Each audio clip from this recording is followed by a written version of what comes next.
अक्सर हम लोग हेडलाइंस में बड़ी बड़ी बातें सुनते हैं, है ना? लेकिन देखिए, लोकतंत्र की जो असली नब्ज है वो तो एक एक सीट के चुनाव में धड़कती है। तो आज चलिए बिहार के बनमनखी चलते हैं और वहां के एक चुनाव की परतें खोलकर देखते हैं कि जमीनी हकीकत में हमारा लोकतंत्र काम कैसे करता है।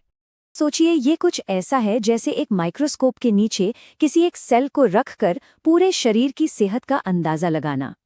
बस आज हम बनमनखी को उस माइक्रोस्कोप के नीचे रख रहे हैं। देखते हैं ये सीट हमें पूरे सिस्टम के बारे में क्या बताती है।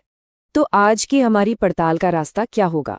सबसे पहले बनमनखी की प्रोफाइल को समझेंगे, फिर चुनावी नतीजों के जो लक्षण हैं उन्हें देखेंगे, इसके बाद हार का निदान करेंगे, मतलब विश्लेषण करेंगे, फिर उस छिपे हुए घाव की बात करेंगे जो सतह पर नहीं दिखता, और आखिर में जीत के नुस्खे और जनता के भविष्य पर भी नजर डालेंगे। तो चलिए शुरू करते हैं। जैसा हमने कहा, सबसे पहले अपने मरीज को समझते हैं, यानी बनमनखी विधानसभा क्षेत्र को। स्क्रीन पर बनमनखी के कुछ बुनियादी आंकड़े हैं। देखिए, ये एक SC यानी अनुसूचित जाति के लिए आरक्षित सीट है, और यहाँ के लोग अपने वोट को लेकर कितने सजग हैं इसका अंदाजा आप इस बात से लगा सकते हैं कि 2025 में यहाँ 70% से भी ज्यादा वोटिंग हुई। ये बहुत बड़ा नंबर है। अब यहाँ का चुनावी गणित जो है वो धार्मिक समीकरणों से काफी हद तक तय होता है। 86% से ज्यादा हिंदू आबादी का सीधा मतलब ये है कि वो पारंपरिक चुनावी फॉर्मूले जो अक्सर मुस्लिम वोटों को ध्यान में रखकर बनाए जाते हैं वो यहाँ आकर फेल हो जाते हैं। गणित ही साथ नहीं देता। और ये जो आंकड़ा है ना, ये विकास की एक बहुत बड़ी खाई को दिखाता है। शहर में साक्षरता लगभग 74% और गांव में सिर्फ 52%, मतलब करीब करीब 22% का फासला। अब इसका असर क्या होता है? इसका सीधा असर पड़ता है कि लोग मुद्दों को कैसे समझते हैं। जब बुनियादी शिक्षा में इतना बड़ा गैप हो तो फिर पॉलिसी पे बात कम और पहचान की राजनीति ज्यादा हावी हो जाती है। चलिए अब बात करते हैं लक्षणों की, और यहाँ लक्षण है हाल के चुनावी नतीजे जो एक बहुत ही दिलचस्प, बल्कि कहूँ तो एक उलझी हुई कहानी बताते हैं। अगर आप सिर्फ इन नंबरों को देखें तो पहली नजर में लगेगा कि मौजूदा विधायक का किला तो भाई कोई भेद ही नहीं सकता। बीजेपी के कृष्ण कुमार ऋषि, देखिए कैसे उन्होंने लगातार अपना वोट शेयर बढ़ाया है। 2025 में तो ये 57% के पार चला गया। जबरदस्त पकड़। लेकिन सवाल ये है, क्या ये किला वाकई उतना ही मजबूत है जितना ये बाहर से नजर आता है? और यहीं पर कहानी में एक बड़ा ट्विस्ट है। विधानसभा चुनाव से ठीक एक साल पहले 2024 के लोकसभा चुनाव में इसी बनमनखी ने एक निर्दलीय उम्मीदवार को जिता दिया था, और वो भी NDA को हराकर। इससे एक बात तो साफ हो जाती है, बनमनखी का वोटर एक तरफा नहीं सोचता, वो चौंकाना जानता है। तो अब असली सवाल का निदान करने का वक्त आ गया है। सवाल ये कि जब वोटर ने बदलाव का एक साफ साफ इशारा दे दिया था तो फिर विपक्ष चुप कहाँ गया? वो क्यों फेल हो गया? इसकी सबसे बड़ी वजह है कैडर एट्रोफी। ये एक फैंसी शब्द है, लेकिन इसका मतलब बहुत सीधा है।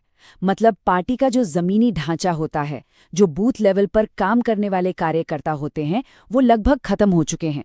जब आपकी जमीनी फौज ही नहीं है तो आप वोटर को घर से पुलिंग बूथ तक लाएंगे कैसे? और फिर आती है पैसे की लड़ाई। जरा ये फर्क देखिए, विपक्ष के उम्मीदवार के पास 35.5 लाख की संपत्ति और सत्ताधारी उम्मीदवार के पास लगभग 2.5 करोड़।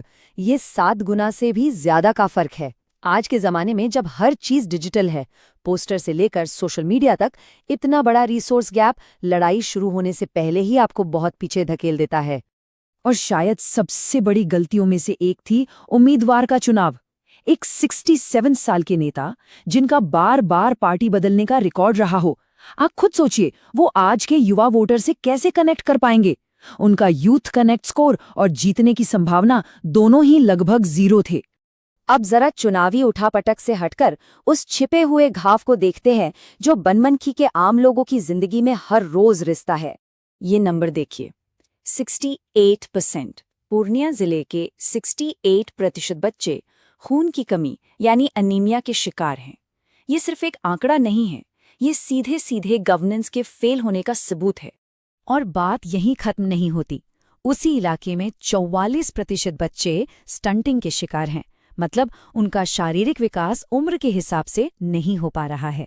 ये सिर्फ एक हेल्थ क्राइसिस नहीं है, ये हमारी अगली पीढ़ी का भविष्य दांव पर लगने जैसा है। और ये सब होता क्यों है? देखिए इस डोमिनो इफेक्ट को। बनमनखी की चीनी मिल बंद हुई, उससे इलाके की खेती किसानी की कमर टूट गई, जिससे युवाओं में बड़े पैमाने पर बेरोजगारी फैली, और नतीजा, लोगों को काम के लिए घर-बार छोड़कर बाहर जाना पड़ा, यानी पलायन।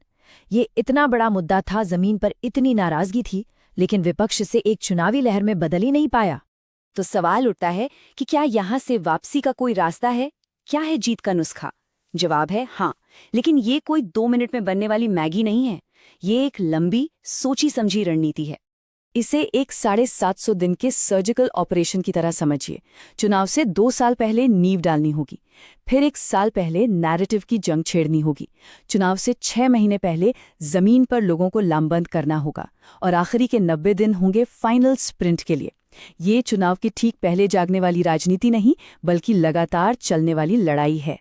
और इस ऑपरेशन को अंजाम देने के लिए एक नए किस्म का सर्जन भी चाहिए, मतलब एक नया उम्मीदवार।